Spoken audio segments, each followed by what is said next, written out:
present 5 important decisions in this briefing. आज की इस ब्रीफिंग में 5 important decisions आपके सामने रखेंगे।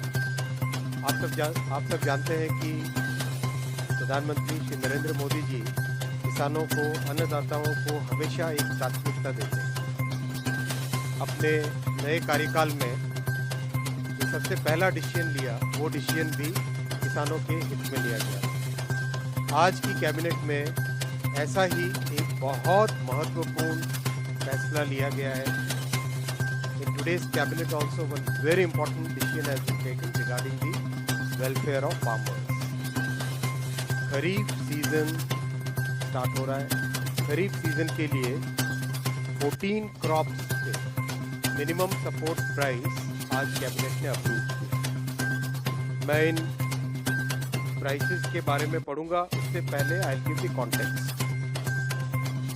In the 2018 Union Budget, the Government of India had given a very clear policy decision, had taken a very clear policy decision that MSP कम से कम 1.5 गुना होनी चाहिए कॉस्ट।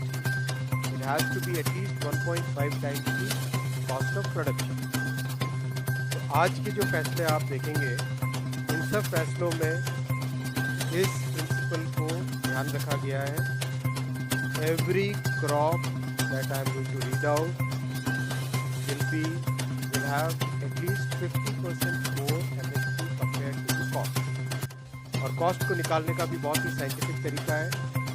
उसका एक मैकेनिज्म है। CACP के द्वारा देश भर में कई तहसीलों में, कई जिलों में, कई विलेजेस में जाके स्टडी किया जाता है।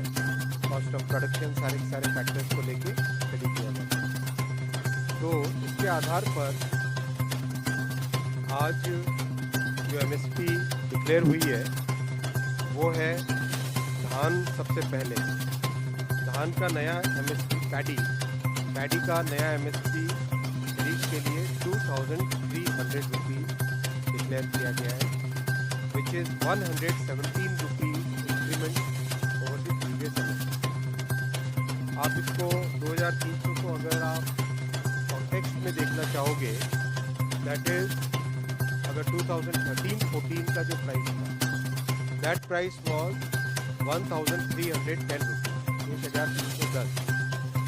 यानी कहाँ 1310 था और कहाँ आज 2300।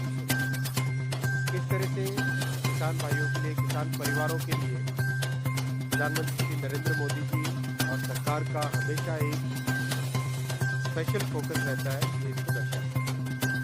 इसी तरह से कॉटन, जो कि बहुत इंपॉर्टेंट क्रॉप है, इसका MSP 7121 और एक दूसरी वैरायटी है उसमें 7521 डिक्लेयर किया है, जो कि 501 रुपये ज़्यादा है, 501 रुपीज़ ज़्यादा है compare to the previous. Again to give the context, 2013-14 में MSP was only 3। Friends, I'll come to the third briefing point। आप सब जानते हैं कि प्रधानमंत्री श्री नरेंद्र मोदी जी ने अपनी एनर्जी सिक्योरिटी में एक बहुत बड़ा रोल दिया है रिन्यूएबल एनर्जी। रिन्यूएबल एनर्जी के जो भी गोल्स भारत ने सेट किए थे, उन सब गोल्स को समय से पहले पूरा किया। और आज दुनिया में बड़ा आश्चर्य करते हैं, कभी भी डावोस में या जब भी जाते हैं, मैं एक छोटा सा प्रश्न जब लोगों को पूछता हूँ कि भारत की रिन्यूएबल एनर्जी की कैपेसिटी कितनी है, तो लोग आश्चर्य करते हैं जब उनको 42% या अभी 43% हो गई है।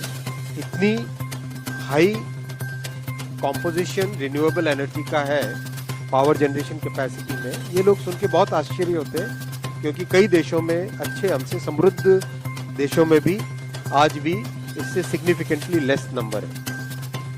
उसी कड़ी में आज एक बहुत महत्वपूर्ण फैसला लिया गया है और मैं आपको कहना चाहूंगा कि एक लैंडमार्क डिसीजन है। ये एक लैंडमार्क डिसीजन है। भारत में पहली ऑफशोर विंड एनर्जी प्रोजेक्ट का आज अप्रूवल हुआ है। 1 गीगावाट यानी 1000 मेगावाट का दो प्रोजेक्ट, एक 500 मेगावाट का और दूसरा अनदर 500 मेगावाट का। ऑफशोर विंड का मतलब ये हुआ, आपने सबने देखी है विंड एनर्जी की टर्बाइंस जो लगती है, अभी पूरे देश भर में काफी लगी हुई है। Offshore wind energy terminal floating terminals होते हैं जो कि समुद्र में कोस्ट से डिस्टेंस या कोस्ट से थोड़ी ज्यादा डिस्टेंस पे ऑफशोर विंड टर्मिनल लगता है। उसमें सबसे बड़ा बेनिफिट होता है कि विंड लगातार पूरे साल चलती है, यानी आपको एक स्टेबल पावर उस विंड टर्बाइन से मिलता है, तो बहुत ही सिग्निफिकेंट है। और दुनिया में आज करीब करीब हर देश जिसकी कोस्ट लाइन है, चाहे यूएस हो, यूके हो, फ्रांस हो, सभी के सभी इस टेक्नोलॉजी पे आगे तेजी से बढ़ रहे हैं। भारत के लिए भी ये बहुत बड़ी अपॉर्चुनिटी है, क्योंकि both on the west coast as well on the east coast wind speed और विंड की जो इंटेंसिटी है और विंड की जो कंटिन्यूटी है, वो दोनों ही कोस्ट पे। चैनल को like, comment, share and subscribe जरूर।